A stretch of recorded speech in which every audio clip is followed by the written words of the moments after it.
So now we're going to have a look at how to create a brand new plant to add to your Plant25 plant library. And very simply, from the main dialog, you click Create. That will open up the Plant Create dialog. And very simply, all you're going to do is go through each of the attributes that you see on the screen now and enter the information relevant to the plant that you are creating. So we're going to go to Botanical Name, and we are going to call our new plant Test Plant. We're going to give it a common name of Tester. Moving to the category list, you'll see all of the standard categories of plants that you would expect to see.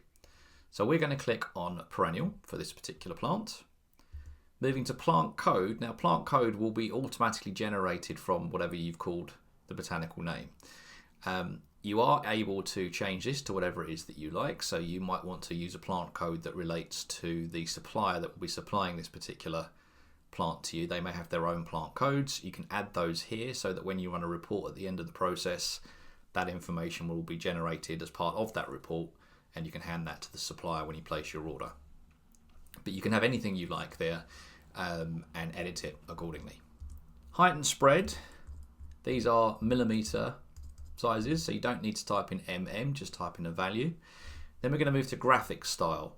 So if I click on change, you will see that there are many different styles of graphical plants included in the current version of Plant25. You can choose any of these you like to be applied to the plant that you are creating. There are no particular restrictions in terms of shrubs and perennials and any of the other categories of plant. You can choose whatever you like. You'll see at the bottom there are some triangle symbols for any climbers that you are creating. So all you do is you choose the graphical symbol that you want to use, and that will then be applied if you're working graphic mode when you actually do your plan. Sizings, you have all the container sizes that you would generally see from nurseries, so everything from P9 up to 25 litres. You have tree forms, you have topiary, you have hedging, you have everything down to seed packets. So if you're specifying annuals and you want to grow them from seed, you can choose seed packet for your container size. All perennials come in at 2 litres by default, shrubs are 5 litres, tree forms are standard, and everything else is 2 litres. So grasses, ferns, annuals, biennials, etc. they'll all come through at 2 litres as well, and you can change that according to whatever it is that you prefer. So for our test plant here, we're going to click 2 litres. Foliage is going to allow you to state whether it's evergreen, semi-evergreen or deciduous. So we'll click evergreen. Now symbol colour, there are 16 colours that you can choose from. If you are growing your plant particularly for its foliage, so a structural plant maybe like a Heberachiensis which does flower, but actually you're going to be growing it for its form, you can choose one of the shades of green. Otherwise, choose whichever flower colour or whichever colour relates to the flower of the plant that you are creating. So now you can, if you wish, choose any colour that you like from this palette button, but we're going to go with this yellow since it looks okay, but you can choose whichever colour you like. Add transparency. So if you have shrubs with raised canopies or trees which you're going to add underplanting to, you want to be able to see through the circle face of that particular plant, so you can see the plants underneath. By ticking add transparency, that adds a 30% opacity level to the face of that plant, which means you can see through it. All trees inside of the default plant library have that button ticked, so you can go in and tick it or turn it on and off depending on what you want to do and which plant you are creating. So we'll leave it off for now. Then it's just a question of going through the remaining attributes and choosing what you like. So light levels, you can have multiple options, full sun, partial shade for example. Soil pH, similar. Soil texture. Soil moisture levels. The aspect that it will work in. The exposure. How hardy it is, and you have 3 options here. You have the English hardy, half hardy and tender options. You have the RHS ratings, and you also have the USDA zone rating, so you can use whichever of those you feel is most appropriate.